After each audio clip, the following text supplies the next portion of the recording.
마태복음 8장 19절 말씀입니다. 우리 함께 읽도록 하겠습니다. 한 서기관이 나와 예수께 아뢰되 선생님이여 어디로 가시든지 저는 따르리이다. 아멘. 오늘 말씀의 제목은 그 주님과 선생님이라는 그 말씀의 제목입니다. 우리에게 있어 예수님이 나에게 있어 어떤 분이신가가 굉장히 중요합니다.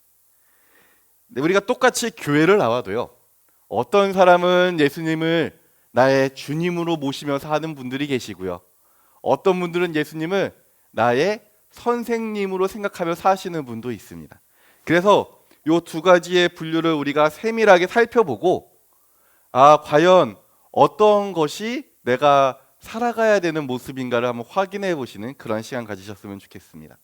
우리가 지난주 수요일에 나눴지만 예수께서 우리가 자기를 외워서 하는 건 뭡니까? 예수님을 유대인의 왕, 저 로마에서 우리를 구원할 왕으로 모시려고 사람들이 자기를 외워서 하는 걸 보시고 예수님이 어떻게 하냐면 제자들에게 우리 건너편으로 넘어가자 라고 이야기를 하십니다. 이건 우리의 지난주 수요일에 나눴던 내용이죠. 그들이 이제 예수님이 어디서 했습니까? 지금 가버나움에서 건너편으로 넘어가자고 하셨습니다. 이제 물론 이 가다라 항 이거 발음 좀 어렵더라고요. 가다라 항으로 가는 게 이제 조금 학자들마다 차이가 있더라고요.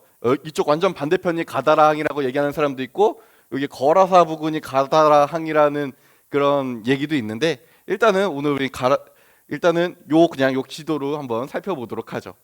그래서 예수님이 여기서부터 여기까지 이제 배 타고 가자고 그러는 겁니다. 이게 갈릴리 호수입니다. 아시겠지만 갈릴리 바다라고 불릴 정도로 굉장히 넓은 호수죠. 그러니까 제자들이 여기서 저쪽까지 가려면 준비를 해야 됩니까? 안 해야 됩니까? 준비를 해야 됩니다. 한 22km 정도 되거든요. 배 타고 가려면 준비를 해야죠. 그러니까 제자들이 열심히 막 준비를 하고 있었던 것 같습니다. 이게 제자들이 준비하면서 바로 출발할 수가 없잖아요. 그러니까 배를 준비하고 거기에 또 타가지고 움직일 걸 준비하고 하려면 시간이 걸리니까 아마 예수님이 조금 잠깐 시간이 있었던 것 같습니다. 그때 한 서기관이 나옵니다. 예수님 앞에 서기관이 나타납니다. 굉장히 사실 특별한 일이죠. 왜냐하면 대부분 서기관들과 바리새인들이 예수님에 대해 어떤 감정을 가지고 있습니까? 별로 좋아하지 않았습니다. 굉장히 예수님을 싫어하는 사람도 많았고 예수님을 죽이고자 했던 사람들도 있을 정도였으니까 이거 굉장히 놀라운 일이죠. 거기에 이 서기관이 하는 얘기도 굉장히 흥미롭습니다. 뭐라고 하나요? 어디로 가시든지 저는 따르리이다 라고 합니다. 그러면 꽤나 흥미롭죠. 야, 서기관이 예수님이 어디로 가시든 내가 따르겠습니다 라고 얘기를 한 겁니다. 굉장히 흥미로운 일입니다. 예수님께서 가버나움에서 그 수많은 기적과 가르침이 드디어 효과가 있던 걸까요? 그래서 우리가 생각할 때 어떻습니까? 이 서기관의 말에 예수님이 뭐라고 답변을 하셨으면 좋겠습니까? 우리가 생각할 때요. 우리가 생각할 때 예수님이 이게 서기관이 이렇게 얘기했으면 그래 너 참 믿음이 좋구나 나를 따르거라 이렇게 얘기할 것 같잖아요. 너 그래도 저 서기관들 다 나 외면하고 있는데 그래도 네가 내 아래서 나를 따르겠다고 하니 그래 좋다 너도 내 제자가 되어라 이렇게 얘기하실 것 같은데 주님의 말씀은 굉장히 생뚱맞습니다. 오히려 차라리 그래 너는 서기관이라 안 돼 이랬으면은 뭐 이해라도 조금 할 수 있을 것 같은데요. 예수님의 대답은 거의 지금 우리나라 말로 치면 동문서답에 가깝습니다. 뭐라고 얘기하시냐면요, 이렇게 얘기하십니다. 예수께서 이르시되 여우도 굴이 있고 공중의 새도 거처가 있으되 인자는 머리 둘 곳이 없다 하시더라. 아니 놀랍게도 이 질문의 답입니다. 19절이죠. 20절에 이 서기관에게 이야기하시는 거예요. 예수님께서 이르시되 서기관에게 얘기하시는 겁니다. 여우도 굴이 있고 공중의 새도 거처가 있고 근데 인자는 머리 둘 데가 없다. 그럼 예수님이 집이 없어서 얘기를 하신 걸까요? 내가 무주택자다 나는 슬포도다 이렇게 얘기하신 겁니까? 그거는 아닌 것 같은데 굉장히 우리가 이해하기 어려운 이야기를 하십니다. 그래서 이 본문을 보다 보면 아니 주님은 왜 이렇게 얘기를 하신 거지? 이런 의문이 절로 드는 본문입니다. 그렇죠? 아마 성경을 읽으시다가 이 부분 한번 읽어보시면 이거 왜 이러시는 걸까? 이런 의문이 한 번씩 들 수밖에 없습니다. 도대체 왜 이런 얘기를 했을까요? 그것을 파악하려면 먼저 우리는 이 서기관에 대해 한번 살펴볼 필요가 있습니다. 이 서기관이 어떤 사람인지는 우리가 사실 알기는 어렵습니다. 왜냐하면 성경에 딱 요 한 절 나오기 때문에 그래요. 이 구절 말고 이 서기관이 더 이상 등장하지 않습니다. 그러니까 이 서기관에 대해 파악하기는 어렵지만 성경 안에서 우리가 본문을 조금 넓게 보면 이해할 수 있는 여지가 조금 생기기 시작합니다. 먼저 우리 8장에서 우리가 여태껏 같이 봐왔던 그 본문들이 다 있죠. 8장에 거기서 예수님 앞에 나오는 사람들이 있습니다. 그렇죠? 그 2절에서는 어떻습니까? 2절에서는 어떻습니까? 나병 환자가 나왔죠. 그렇죠?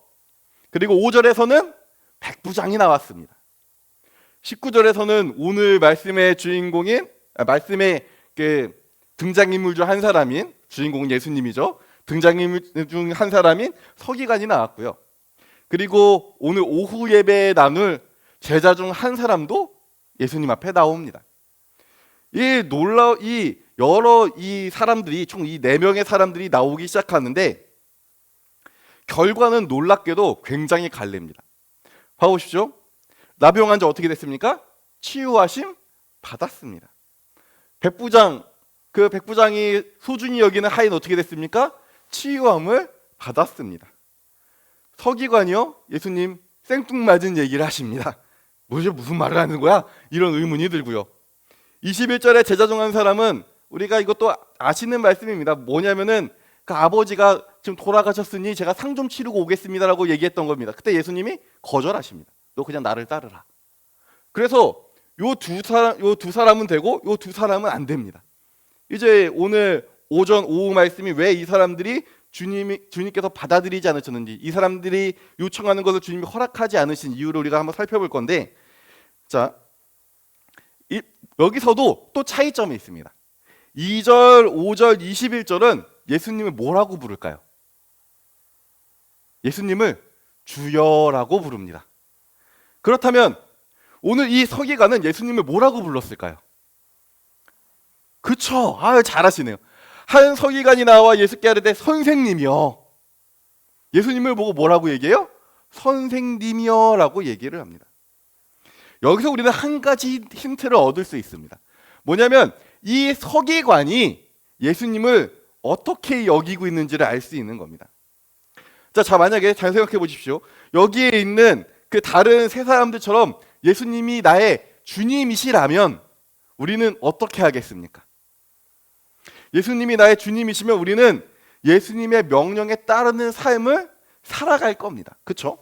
예수님이 원하고 바라시는 방향으로 걸어갈 거고요. 거기에 대해 우리가 주님 이게 맞나요 하고 의문을 품을 수는 없습니다. 그렇죠? 왜? 우리의 주인이 예수님이시기 때문에 그렇죠. 그것이 예수님을 주인으로 삼는 자의 삶이기 때문에 그렇습니다. 예수님이 나의 주인이시면 내 인생의 결정권은 누구에게 있는 거예요? 예수님에게 있는 겁니다. 그렇죠? 정말 예수님이 나의 주인이시라면 나에게는 주님의 명령을 따른다라는 것 제외하고는 별다른 선택지는 크게 존재하지 않아야 됩니다. 물론 그것이 때로는 어렵고 힘든 길이라 할지라도 그 주인이 종을 보낼 때 저기로 가라 하면 종이 갑자기 주인님 그 가는 길이 그 자갈밭인데요. 그 가다가 넘어지게 생겼어요. 이러면서 나 안 갈래요. 이런 종 봤습니까? 안 봤죠. 어떻게 합니까? 갑니다. 왜요? 이유가 뭔가요? 주인님이 시켰으니까요. 다른 이유는 존재하지 않는 겁니다. 진짜 예수님이 내 주인님이시라면 그러므로 우리는 순종밖에 할 수 없는 겁니다. 하지만 예수님이 이렇게 우리를 가르쳐주는 선생님이라면 어떨까요? 그때는 굉장히 특이한 일이 벌어집니다. 자, 잘 생각해 보죠. 선생님이 가르쳐주면 학생은 열심히 배우는 게 맞습니다. 그렇죠? 그런데 우리 현실이 그렇습니까? 선생님이 앞에서 열심히 가르치면은 학생들이 아이고 선생님이 열심히 가르치시는구만, 나도 열심히 공부를 해야 되겠어, 이러면서 다 같이 열심히 공부하나요? 안타깝게도 우리는 알고 있죠. 우리도 겪어봤습니다. 앞에서 아무리 열심히 가르쳐도 내 마음이 딴 데 가 있으면 딴 데 가 있죠. 그거 누가 이렇게 강제로 거기 붙잡아 앉힐 수 있나요? 아무도 그 강제로 붙잡아다가 앉힐 수 없습니다. 선생님이 아무리 열심히 가르쳐도 공부하기 싫은 친구들은 수단과 방법을 가르치지 않고 어떻게든 공부를 안 하죠. 선생님이 아무리 노력을 하고 막 최선을 다하고 뭐 한다고 하더라도 모든 아이들이 그 선생님을 따라오는 것은 아닙니다. 왜 그럴까요? 선생님은 가르치지만 그것을 받아들이고 안 받아들이고는 누구에게 있습니까? 아이들에게 달려 있습니다. 선생님이 앞에서 아무리 열심히 가르쳐도 그 앞에 앉아서 배우는 그 아이가 듣지 않으면 아무 소용없는 겁니다. 선생님이 세상에서 가장 잘 가르치는 명강사라 할지라도 아무 의미가 없죠. 그러므로 선생은 주인이 될 수 있습니까? 없습니까? 결코 주인이 될 수 없습니다. 서기관은 예수님을 좋은 선생으로 여겼습니다. 아마 7장 29절에 말씀처럼 예수님이 가르치는 것이 권위가 있고 자신 있는 것 같지 않다는 것을 들었기 때문에 그럴 수도 있고요. 아니면은 예수님이 가버나움에서 병자들을 고치시고 귀신을 쫓아내시는 걸 보고 깜짝 놀라서 그랬던 것일 수도 있습니다. 하여간 뭐가 됐던 이 서기관은 예수님을 정말 위대한 선생님으로 자각했습니다. 그러니까 어떻게 합니까? 이 서기관은 예수님이 정말 위대한 선생님으로 생각되자 제자들과 굉장히 비슷한 행동을 하기 시작합니다. 뭐예요? 어디로 가시든지 저는 따르리이다. 행동의 모습 어떻습니까? 제자들하고 똑같죠. 예수님이 어디로 가시든지 자기가 따르겠다는 건 뭡니까? 지금 자기가 살고 있는 집과 환경과 지위와 이런 것도 다 어떻게 한다는 거예요? 다 내팽개치고 예수님 아래 들어가서 내가 열심히 배우겠습니다, 나의 선생님 이라고 얘기하는 거죠. 그러니 제자들과 겉모습은 어떻습니까? 똑같습니다. 그는 자기가 가진 모든 의미와 안전된 삶을 버리고 예수님을 따라 배우기를 청한 겁니다. 그러니 그의 고백을 보면 어떻게 습니까? 어디로 가든지 저는 따르리이다라고 얘기하는 거죠. 이 서기관은 열정도 있고요, 열망도 있었습니다. 어디를 가든 이 놀라운 가르침을 배우겠다고 자기가 여기를 끝까지 쫓아갈 거다라는 그 간절함도 이 서기관에게는 있었습니다. 그리고 예수님의 그 은혜로운 이야기를 듣기 위해 최선을 다하겠다고 지금 오늘 이야기하고 있는 게 오늘 본문의 내용인 겁니다. 그리고 이건 아주 정통적인 방법입니다. 무슨 얘기냐면 뛰어난 스승에게 배우기 위해서 그 스승을 쫓아 살아가는 것은 당대에 굉장히 유행하던 일이었고요. 당시 공부를 하려면 그렇게 하는 게 가장 효과적인 방법이었습니다. 그래서 이 서기관은 예수님을 배우고자 했고요. 예수님의 말씀에 귀를 기울이며 최선을 다해 모든 것을 흡수하고 배울 준비가 되어 있었던 겁니다. 오늘날로 치면 이 서기관은 모범생입니다. 모범생이요. 내가 선생님에게 내가 정말 열심히 배워볼게요. 내가 선생님에게 정말 열심히 이것저것 열심히 배워서 열심히 한번 도전해 볼게요. 이런 것과 똑같습니다.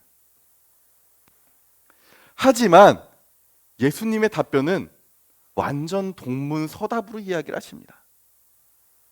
인자는 머리 둘 곳이 없다 하시더라 라고 얘기합니다. 왜 이런 말씀을 하셨을까요? 여우도 굴이 있습니다. 그렇죠? 공중의 새도 결국 자기가 찾아갈 보금자리는 준비해 놓고 날아다닙니다. 하지만 인자는 머리가 둘 곳이 없구나. 왜 이런 말씀을 하셨을까요? 이것은 예수님께서 너 서기관아, 네가 지금 잘못된 방향을 바라보고 있구나라고 얘기하시는 겁니다. 서기관은 예수님을 선생님으로 여겼습니다. 그는 예수님의 목적지가 어떤 도시 혹은 어떤 땅에 가서 학당을 차리건 어떤 사람들을 모아다가 가르치시건 아니면은 이렇게 이것저것 배회하시면서 뭐 놀라운 가르침을 우리에게 주시건 간에 그냥 이 땅에 있는 어떤 위치로 생각을 하고 있었습니다. 근데 예수님이 얘기하는 겁니다. 야, 그건 틀렸다. 내가 머리 둘 곳 뭐예요? 나의 목적지, 나의 쉴 곳은 이 땅에 있지 아니하다고 예수님이 이야기하신 겁니다. 그럼 예수님의 목적지는 어디 있습니까? 우리는 잘 알고 있죠. 예수님의 목적지는 하늘나라에 있습니다. 새 하늘과 새 땅에 있는 겁니다. 그래서 예수님께서 어떻게 하십니까? 예수님이 승천하셨다가 어떻게 하세요? 다시 오시죠.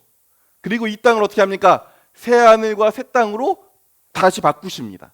그리고 여기가 천국이 되죠. 그러니까 예수님의 목적지는 지금 이 천국에 있는 거지 이 땅 어디도 내 목적지가 아니라고 예수님이 이야기하는 겁니다. 그러므로 지금 이 땅 어디에도 예수님이 머리 둘 곳이 없습니다. 서기관은 예수님을 선생으로 여겼습니다. 서기관은 이 땅에 목적이 있습니다. 그렇죠? 서기관은 이 땅에서 자신의 능력이 더 뛰어나길 원했고요. 예수님께 잘 배워서 더 좋은 삶을 살길 원했습니다. 서기관의 목적은 어디까지나 이 땅에서의 삶입니다. 하지만 예수님의 목적은 저 천국입니다. 그래서 예수님은 선생님이 되실 수 없습니다. 예수님은 우리의 주님이십니다. 그는 우리의 주인님이 되기 위해서 어떻게 하셨습니까? 이 땅에 오셨습니다. 우리의 주님이 되시기 위해서 예수님은 어떻게 하셨냐면 십자가에서 죽으심으로 우리를 사셨습니다. 그래서 고린도전서 7장 23절에 뭐라고 되어 있습니까? 너희는 값으로 사신 것이니 그들의 종이 되지 말라. 예수님이 어떻게 한 거예요? 십자가에서 자신의 목숨으로 우리를 사셨습니다. 그러니 우리가 그 예수님을 두고 나의 선생님이여 이야기할 수 있습니까? 아니요.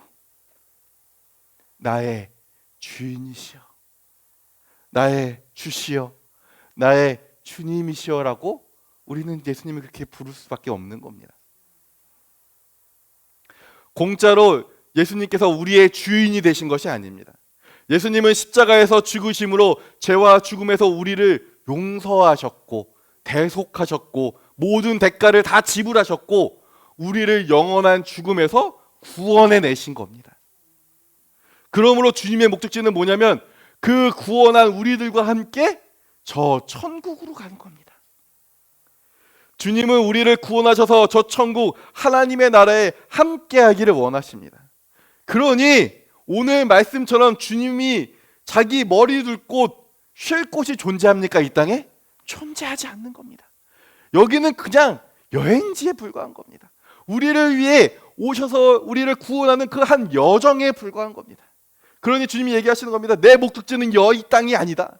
내 목적지는 지금 네가 생각하는 것처럼 어떤 도시, 어떤 위치가 아니다. 내 목적지는 너희들과 함께 내가 주인으로서 같이 천국으로 들어가는 것이다 라고 주님이 이 서기관에게 이야기하신 겁니다. 그리고 이후 이 서기관에 대한 언급은 성경에 나오지 않습니다. 그가 어떻게 받아들였는지는 성경에 나오진 않죠. 이처럼 우리도 이 서기관이 되지 않게 조심해야 됩니다. 우리도 예수님을 좋은 선생님 정도로 여기는 경우가 꽤 많습니다. 사실 많은 사람들이 예수님을 선생으로 여기며 교회에 나옵니다. 어떤 사람은 이렇게 얘기하죠. 교회 가면 좋은 이야기 많이 들을 수 있어. 그래서 그 좋은 이야기 들으러 나 교회 나가. 주인입니까? 선생님입니까? 그는 좋은 선생님을 찾아다니는 겁니다. 주님을 주인으로 모시는 게 아닙니다. 그는 정말 예수님을 좋은 선생으로 여겨서 좋은 이야기를 듣기 위해 사방팔방 찾아다니고요. 좋은 이야기를 듣기 위해 유튜브를 틀고 TV를 보고 하면서 여러 교회를 탐방하지만 그에게 있어 예수님은 좋은 말씀을 전해주는 사람일 뿐 그의 주인은 아닙니다. 그러니 어떻습니까? 마음에 드는 이야기가 있으면 막 삶에 적용하려고 노력도 하고요. 마음에 드는 얘기 있으면 그거 한번 해보려고 진짜 열심을 다합니다. 정말 그 모습 보면 참된 신앙인 것 같고요. 그 모습 보면 정말 좋은 그리스도인인 것 같은데 그 마음에 들지 않으면 어떻게 합니까? 아니에요. 난 그거 원치 않습니다. 그게 예수님 말씀이요? 나 그거 좋은 말이 아닌 것 같아요. 예수님이 잘못 가르친 것 같아요. 그렇게 여기는 거 아닙니까? 자기 마음에 들지 않는 이야기가 나와버리면 어느 순간 길을 막습니다. 수업 때 아이들이 자기가 흥미없는 과목이 나오기 시작하면 어떻게 합니까? 딴청을 피우죠. 앞에 선생님이 아무리 열심히 가르쳐도 그 말 듣지 않습니다.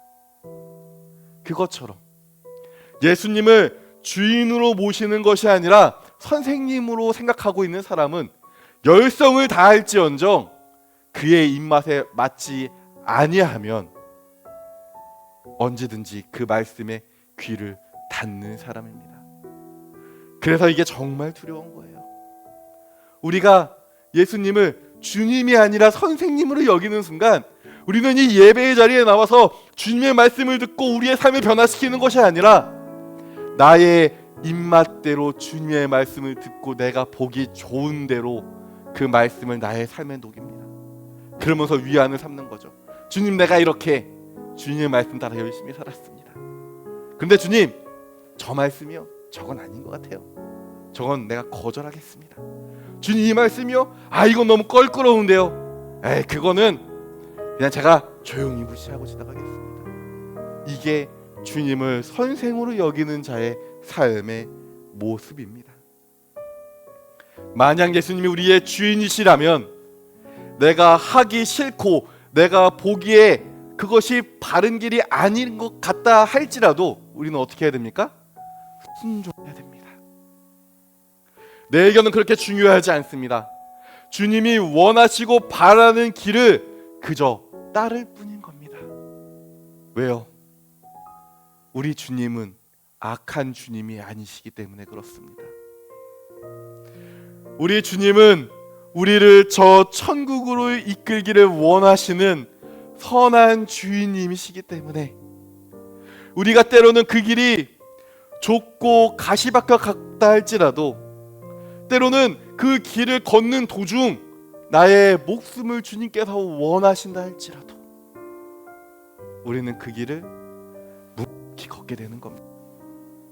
그것이 주인님을 신뢰하는 자의 삶입니다. 오늘날 우리에게 예수님은 어떤 분이십니까? 오늘 나에게 예수님은 지금 어떤 분이십니까? 예수님이 혹시 나의 선생님은 아니십니까? 오늘 나는 주님이 주시는 말씀에 취사를 선택해서 예수님을 주님으로 여기는 것이 아니라 선생님으로 여기며 살아가고 있지는 않습니까? 이걸 보며 이건 내 마음에 맞으니 은혜롭구나 이러고 이렇게 얘기하고, 어떨 때는 저 말씀은 내 마음에 찔리는 것이 너무 많아서 저 말씀대로 살면 내가 너무나도 어려워질 것 같아서 저 말씀을 그냥 똑같은 주님의 말씀이라 할지라도 무시하며 살아가고 있지는 않습니까? 그러면서도 그래도 나는 말씀을 듣기 위해 노력도 하고 있고 나 교회도 열심히 나오고 나는 그래도 괜찮은 것 같아 하며 예수님을 선생으로 여기면서도 그것을 위안 삼아 살아가고 있는 건 아닙니까? 오늘 나는 좋은 말을 듣기 위해 내 인생의 교훈을 얻기 위해 이 자리에 머물러 있습니까? 아니면 나의 주님의 말씀을 듣기 위해 이 자리에 머물러 있습니까? 우리의 태도와 방향성은 도대체 어떤 겁니까? 간절히 소망하건대 우리의 태도와 자세는 예수님을 나의 주인으로 여기는 겁니다. 내 마음에 예수님은 나의 선생님이라 여겨 이건 좋고 저건 싫고 하는 것이 있다면 지금 이 자리에서 그 마음 다 정리하셔야 됩니다. 이 자리에서 그 마음 다 다 내려놓으셔야 됩니다. 왜요? 그건 예수님을 주님으로 여기는 게 아니기 때문에 그렇습니다. 내 예수는 예수님을 주여 주여라고 외치지만 그건 예수님과 전혀 상관없는, 그저 예수님을 좋은 선생님으로 여기는, 그리고 예수님을 신뢰하지 않는 자의 모습이기 때문에 그렇습니다. 오늘 우리는 예수님을 어떤 분으로 여기고 있습니까? 오늘 나에게 예수님은 도대체 어떤 분이십니까? 나의 삶 잘 돌아보시고, 내가 만약 예수님을 선생님으로 여기고 있다면 오늘 이 자리에서 그걸 회개하고 예수님을 나의 주님으로 붙들고 예수님을 신뢰하며 살아가는 우리 은성교회 성도님들 되시기를 간절히 소망합니다. 기도하겠습니다.